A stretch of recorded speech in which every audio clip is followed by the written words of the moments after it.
too scary? Very scary. I know, I feel very scary today. You don't look too scary, actually. I'm beat. Hey friends, you're watching BrainStormAcres. I'm Henry. And I'm Irene. Today we're going to talk about our greenhouse, how we designed it, how we built it, and the good, the bad, and the ugly about it. Right.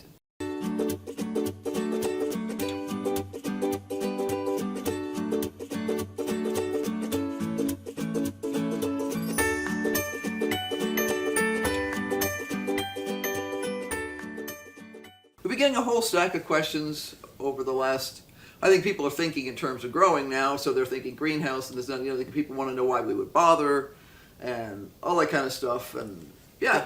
The why is real simple. If we plant it, they will come, and they have come. And in past years, I was regularly running we call it my trap line. And I'll probably wind up doing something similar once we're out in the garden, too. Yeah, so what we actually do is Irene sets the traps up at night, and she'll tell me how many traps are where, and I go out first thing in the morning and unload the ones that have not been set off, and then I leave the ones that have something in them. Right. So that she has the joy of getting throwing rid them of over the fence for the coyotes and the crows and ravens. ravens. The ravens have a usual pattern. Yeah. Come really about next month when we really start trapping, and they come along and they know pick where up we their leave our breakfast. stuff. Yeah. Yeah, they pick up their breakfast because they know where stuff is. Right. Well, years ago we had a small bucket, like just one of the rubbery ones that you use for feeding horses and stuff like that. And I always kept it full of water. And the ravens discovered it, so they would come in the morning for a drink of water. But then they also discovered that sometimes, a significant percentage of the time during the night, the mice and rats would drown themselves in that. So they could get not only their breakfast and a drink of water at the same time. I mean, it was like a full-service bar. Now, we built the greenhouse over a period of many years, not because the actual construction itself took a long time, but because it took a long time to get started for a whole variety of reasons. I was out of town a lot. It's not something really that one person by themselves can do, and Irene had plenty to do here without building a greenhouse. Right. So I had purchased, we together had purchased the top rails. We originally planned to put chain link fence in here. So we had bought a whole bunch of chain link fence and poles and top rails and all that kind of fittings for fence. Yeah, so top rails on a chain link fence are the pipe that goes to the top that holds the chain link fence tight. Right. So that it doesn't wobble around. So this is real metal. This is not some flimsy little made in China, won't even work as a piece of electrical conduit. These are real metal. And that was one of the things that we knew. It didn't take us but 10 minutes of living here to know that if we were to buy some inexpensive Harbor Freight or fill in the blank Chinese greenhouse off the internet, that it would be destroyed. There would be no way we could hold it together. And we're good at knowing, you could put things in tension and that would make it last longer. But in this area, usually the panels are blown out of the Harbor Freight ones because they're stiff plastic panels. And the other ones usually at some point just plain, you get a good dust devil, and it'll turn most of the other ones into what we call dead spiders. Yeah. So an awful lot of the inexpensive greenhouse kits that you can buy on the internet are great in low wind areas, or areas where there might be wind, but there's protection against really high wind from buildings and things like that. Right. We could have used something like that in California where there were houses on both sides of us and a fence and then houses on the other side, which means that the entire area was sort of protected. You've still got some winds, but it wasn't going to get that big blast that you'll get here. Yeah. So we live in the high desert of northern Arizona. We have a pretty much perpetual wind from the southwest. In fact, fruit trees and other ornamentals are said to have the southwest damage. Yeah. It happens, and in our particular area, because there's not a whole lot of high cover, there's not a lot of high trees and things like that, you get quite a bit of wind. It's not unusual for us to have 40 or 50 mile an hour winds on a sustained basis when the winds come. Right, and spring is wind time, always. Some years it's really bad, where you feel like, it makes you understand what the Dust Bowl people were dealing with, where the wind never stopped and people lost their minds. It really does, because they didn't have as good a cover as we do. You know, we can go in the house and really get away from it to a large extent, but if you can imagine in a situation where you had a whole stack of kids and you were trying to just keep everybody alive, wow, you can see how people lost their marbles. So the plans for our greenhouse came from Johnny Select Seeds. We bought the plastic cover for the greenhouse. That's a special greenhouse plastic. Right. And the plans were free online. Plans are free, yeah. They're still free online. Yep. But we did buy a bending jig to bend the top rails. Now, you can make a jig yourself if you want. We decided to spend, I think at the time it was about $60. Right. We watched a video. Do you remember the video we watched about the guys making the bending jig? Oh my gosh. It took them days, if not weeks, to build this bending jig. It was a clever use of existing materials. They had all kinds of plywood and this and that and the other thing laying all over the place, and they just conglomerated it all together. Well, with the price of wood and stuff right now, there's no way in heck you would waste wood like this. This is a metal bending jig. It's going to last you practically to eternity. There's several different shapes. We got the more rounded form. There's also what they call a Gothic arch one. The Gothic arch is like that for the top of the greenhouse. That's great for shedding large amounts of snow. Right. Now, So the problem for us is when we have a heavy snow, we have to go out in the middle of the snowstorm and make sure that we knock the snow off the top of the greenhouse, because it will stick there under some conditions. Right. We're always aware. If we lived in the Flagstaff area where they get heavier snow, we definitely would have gotten to Gothic arch. Absolutely. Down here, our big thing that we have to be concerned of is to make sure that we have our shade cloths off before we get our first snow. Or the first freezing rain. Either one is not good. Freezing rain is a problem too.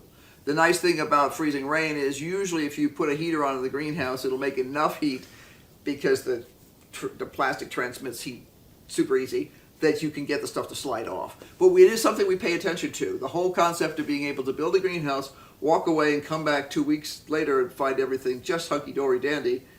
As one of my girlfriends said, yeah, right.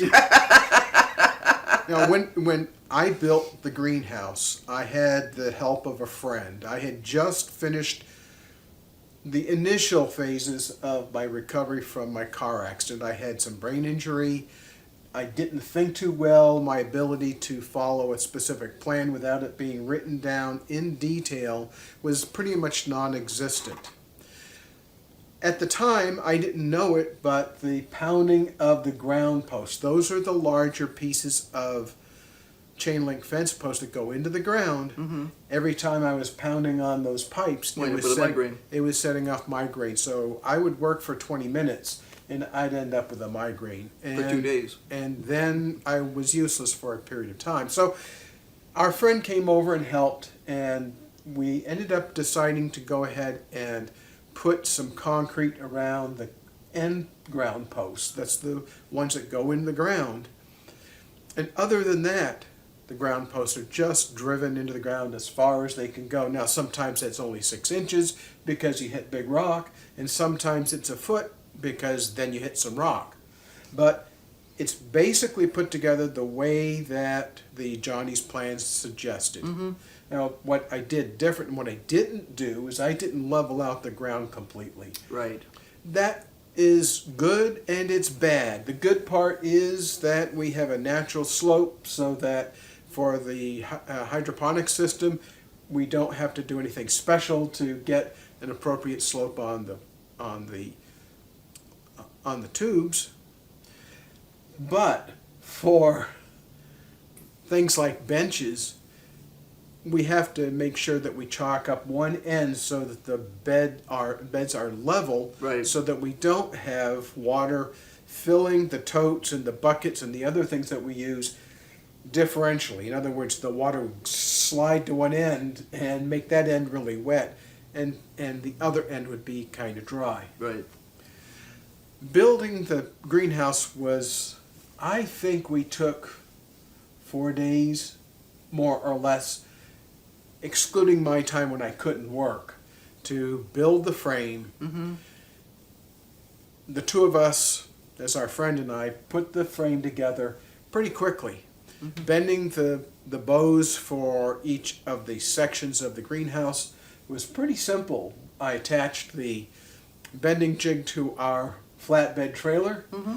and then we just bent the bows as suggested in the instructions. Now, it was, I have to say, a little nerve-wracking the first couple of times because we hadn't done it and those poles always spring back. But what we figured out was that, yeah, as long as it's bent enough, you can force the ends of those of the bow pipes down into the ground pipes and it works just fine. Now, the bows are attached to the ground pipes by holes that are drilled through both, so that Right. it's a positive connection between the ground post and the bow. Right. You got bolts that hold the bow to the ground post, and then you and I put up the purlins.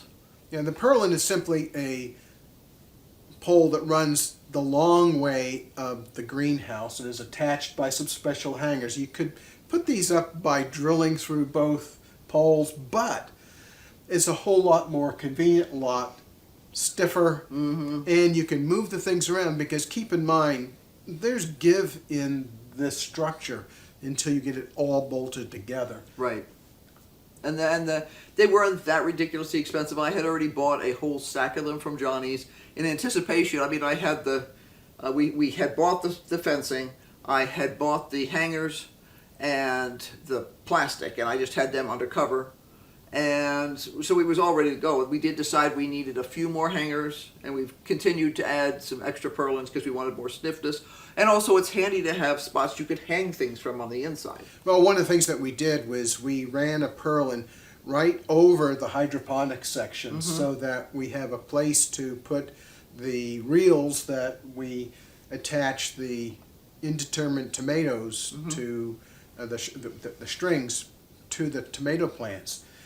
Irene gets up there because at some point I can't reach up high enough, and she doesn't let me be on a ladder. Oh, he's not supposed to be on ladders. He gets vertigo sometimes, and I don't mind ladders. So Well, I'll get on a special kind of ladder where there's rails that I can hold on to.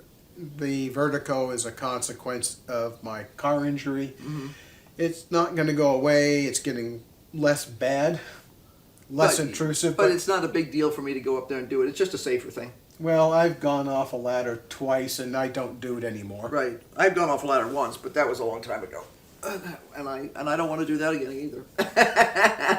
Now, the great thing about these hangers that Irene bought from Johnny's is you can put them on the bows after the plastic is on the greenhouse, which is what we did. We had the one purlin that went down the greenhouse in its length, but we put the other purlins up after we had the plastic on. Now, when we put the plastic on, we chose a semi-breeze-free morning, more or less. More or less. I mean, there's no such thing here, pretty much. And the two of us put it up. We used some ropes that we threw over the top of the greenhouse over the purlins. We attached the ropes to the plastic by putting tennis balls in the plastic and then tying a loop around the plastic, and then we simply pulled. Now, one of the things that we did use is, I think we used our RV scrub brush to pick the plastic up in a couple of places where it was Probably, hanging up because we on knew we something. needed to have something.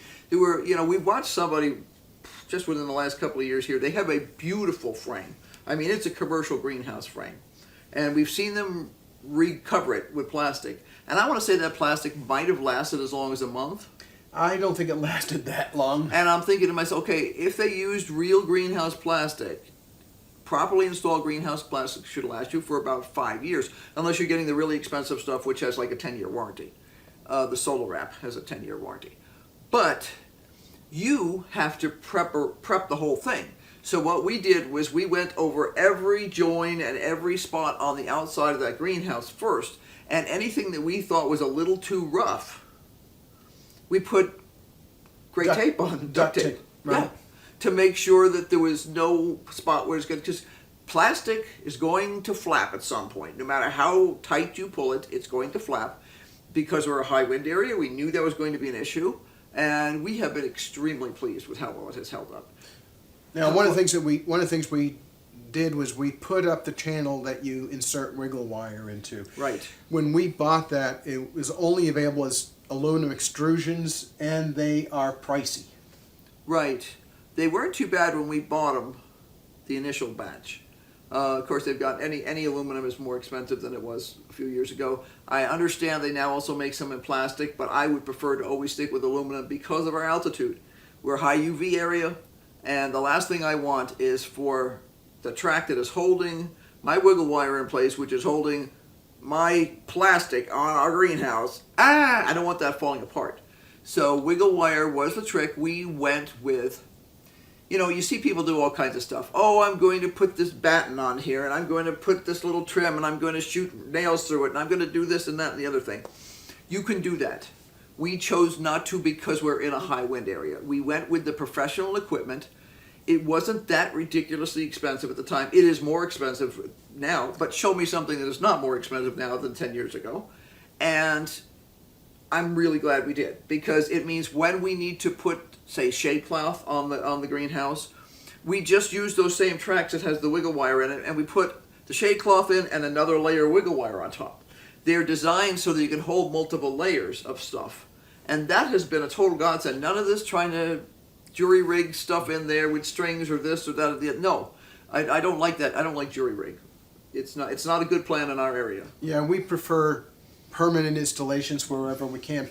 By permanent, I mean things that are going to last. Right. With the wiggle wire, the advantage of it is that it puts a uniform tension across the plastic, which means when the plastic flexes some, which it does in 70 miles an hour winds, Yes. it doesn't tear. Right. Now, this plastic will be, it's 4 years old now. Mm-hmm. It's guaranteed to last about 4 years. 5. We should talk about the orientation of the greenhouse and why it's oriented that way. Mm-hmm. Mm-hmm. There's really two reasons why our greenhouse is sited north-south Mm-hmm. in terms of having the long side, that's the sides, face east-west, which is exactly not what you want by most experts' assessment for a greenhouse. Right. We do not have a problem with a lack of light in Arizona.